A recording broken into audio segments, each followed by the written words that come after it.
네, 성서조감 세 번째 시간 성경의 권위에서 영감.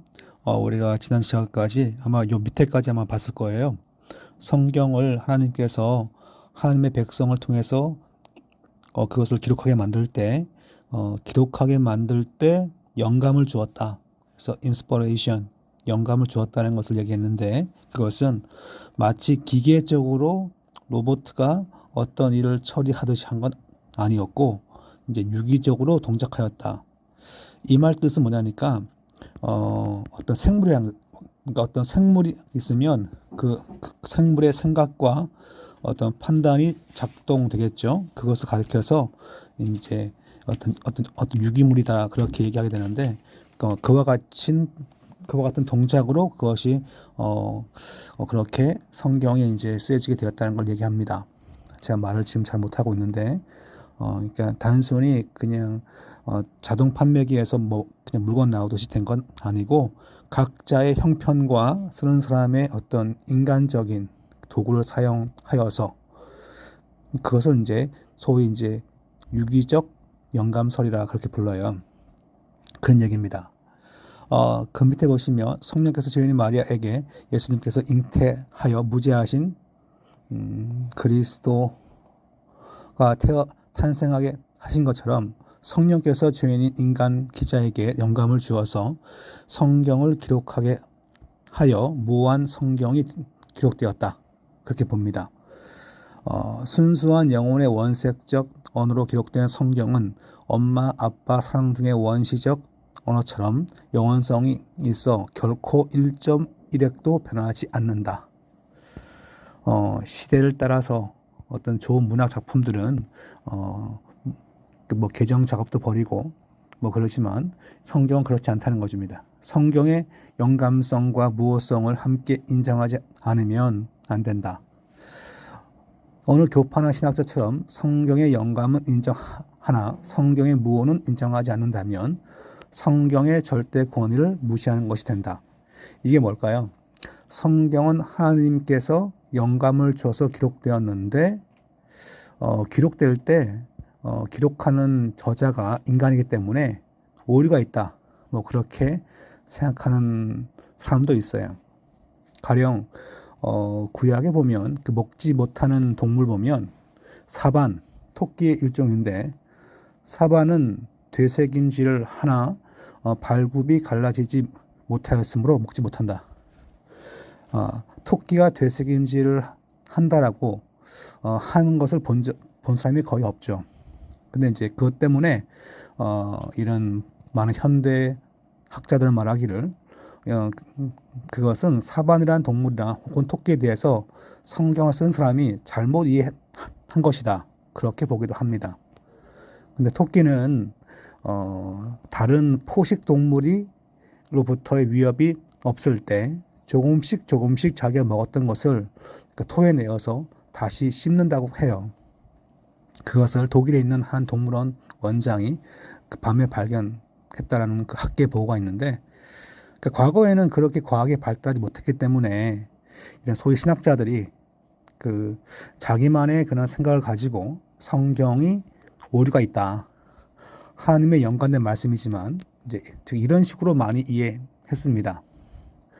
뭐 가령 뱀이나 혹은 나귀가 그 말하는 장면이 나와 있죠, 성경에. 그랬을 때 어떻게 짐승이 말을 하냐 그러면서 성경에 그것은 문학적인 과장법이라든가 그렇게만 이해하려고 했어요. 저희 교단은 아니고 그 미국에 있는 장로교라든가 대부분의 감리교가 그렇게 이해했는데, 이 영감성과 무호성은 함께 인정돼야 한다. 네, 이것이 이제 이 책의 저자의 이야기입니다.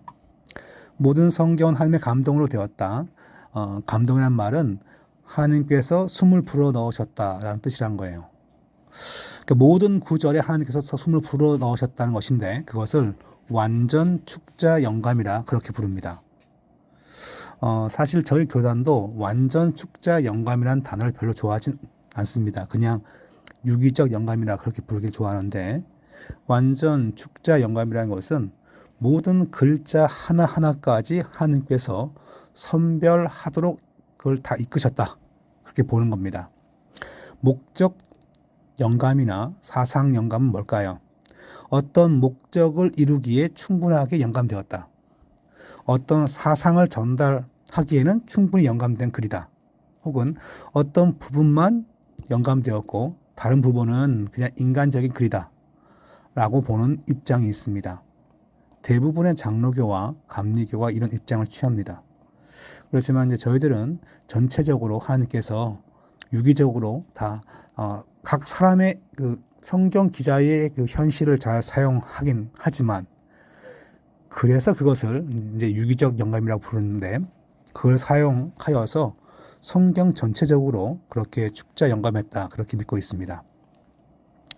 축자 영감의 교리란 하나님께서 성경의 말씀을 직접 받아 쓰도록 하셨다는 것이 아니고 하나님께서 성경 기자로 하여금 그들의 용어와 표현을 선택함에 있어서 오류에 빠지지 않도록 보호하셨다는 것을 전제로 한다. 그래서 성경 영감의 방법은 바로 유기적 영감으로 하나님은 불완전한 인간인 성경 기자들을 보호하여 오류에 빠지지 않게 하시고 그러면서도 인간 기자의 문장 스타일과 단어와 개성이 뚜렷하게 활용되도록 하셨다. 이게 바로 이제 성서론 가운데 귀한 중요한 영감론의 부분입니다. 성령의 충분하고 충족한 감화가 성경의 모든 부분과 문자들에 미치어 누락되거나 잘못된 것이 조금도 없다고 보는 입장이죠. 그렇다면 구약 기자들은 모두 여호와의 말씀을 기록한다는 확신과 선언이 있었다는 것인데 참 예언은 그대로 응하지 않으면 돌로 쳐 죽이고 이사야는 유다 왕 히스기야에게 아수르 군대가 침범해 오지만 그들의 화살 하나도 예루살렘 성에 떨어지지 않을 것이란 걸 예언했다. 그때 상으로는 도저히 있을 수 없는 일이었으나 문자적으로 응답이 되었다는 거죠. 자, 그러면 신약시대에 와서 그 예수님은 구약 전체를 영감된 하나님 말씀으로 믿으시고 인용했는데 예수님은 천지가 없어지기 전에는 율법의 1.1획도 없어지지 않는다고 말씀하시고 그러면서 구약의 권위를 주님 역시 충분히 인정하였습니다. 그러니까 단순히 그 예수님도 구약 성경을 옛날 책으로 본 것이 아니라 여호와의 말씀, 하나님의 진리로 이해했다는 걸 말해주고 있죠. 사도 역시 마찬가지입니다. 베드로, 요한, 야고보, 바울 등장하는데 이 모두가 다 구약 말씀의 성취가 뭐냐? 바로 예수 그리스도의 삶이라는 거예요. 그렇게 증거합니다. 디모데후서 3장 16절부터 보시면 모든 성경 하나님의 감동으로 되었다라고 나와 있어요. 그래서 이제 이 말씀은 물론 구약 말씀이 그렇게 기록됐다는 거예요. 그렇지만 신약 시대에 와서 바울과 사도들의 복음서와 그 서신서 역시 하나님의 말씀으로 동일하게 영감되었다고 그렇게 저희가 지금 믿고 있습니다. 신구약 성경은 전부의 영감이 미치어 정확무어한 말씀인데 과학적으로나 역사적으로나 그다음에 윤리적으로 오류가 없다라고 믿습니다. 다른 교단에서는 한국에 보면 이제 감리교라든가 저희 장로교 내에서도 장신이나 한신 쪽에서는 과학적, 역사적으로는 오류가 있을 수 있다라는 입장을 갖고 있어요. 근데 저희 교단과 저기 부산에 있는 고신 측에서는 과학이나 역사나 이런 부분에서도 성경은 오류가 없다는 입장을 취합니다. 성경은 물론 과학 교과서는 아니죠. 그러니까 현대 과학이 다 풀지 못했기 때문에 현대 과학과 맞지 못하다고 하여서 성경에 어떤 오류가 있다라고 주장한다는 것은 말이 안 된다. 이게 바로 그 다음 줄에 대한 설명입니다. 또한 더 나아가서 성경과 현대 과학 사이에 많은 상호관계를 찾으려고 노력하는 것은 온당치 못하다. 이 책이 쓰인 지가 한 50년 됐는데 이 목사님이 창조 과학을 이렇게 비판했다는 걸 보니까 상당히 새롭습니다. 과학적으로 성경을 증명하는 것도 어떻게 보면 한계가 있어요. 물론 그와 같은 노력은 좀 선한 동기를 갖고 있지만 과학으로 성경을 다 푼다는 것은 불가능합니다. 그래서 그와 같은 노력은 귀한 모습이긴 하지만 항상 그것이 바른 과학이나 성경 증명이라 말할 수는 없습니다. 그 다음에 보시면 이제 고고학적인 얘기가 좀 나와 있고 그 다음 보시면 자유주의 운동이 지난 2세기 동안 성경의 권위를 많이 약간 좀 불신시켰다는 것을 나와 있어요. 제가 종종 이제 다른 공부할 때 이 얘기를 많이 했는데 다른 교단에서 보면 성경을 하나님의 말씀이 아니라 거룩한 종교 문헌 정도로 이해합니다. 그렇게 이해한다면 지금 여기 보시면 나와 있는데 자, 우리와 우리 후배들은 기독교의 생명을 성경에서 먹고 마시기보다 기독교의 비판을 먹고 살 위험성이 많다. 그러니까 이 글을 쓰신 분은 신학자는 아닙니다. 김진구 목사님은 신학자라기보다는 그냥 전도학자고 또한 전도인이라고 부를 수 있는데 목회자의 마음으로 쓴 책이에요. 그러니까 성경을 그렇게 비판을 많이 한다면 다음 세대가 그걸 먹고 어떻게 크겠냐는 겁니다. 밑에 보시면 현대 기독교의 최대의 적은 성경 권위에 대한 회의다. 성경 권위를 인정하지 않는다면 어떻게 그게 기독교가 되겠냐.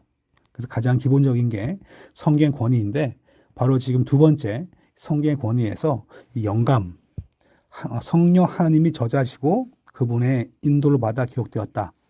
이것을 가장 기본적으로 마음에 품는 것이 중요하다. 그렇게 볼 수 있습니다. 제가 다 읽지 않지만 여러분은 꼭 다 읽어보세요. 성경의 순수성과 신임성을 조금도 의심하지 말고 절대 확신의 자세를 갖자. 겸허하고 경건한 마음으로 성경을 읽고 묵상하며 배우며 가르치자. 그렇게 말하고 있습니다. 네, 지금까지 마치겠습니다.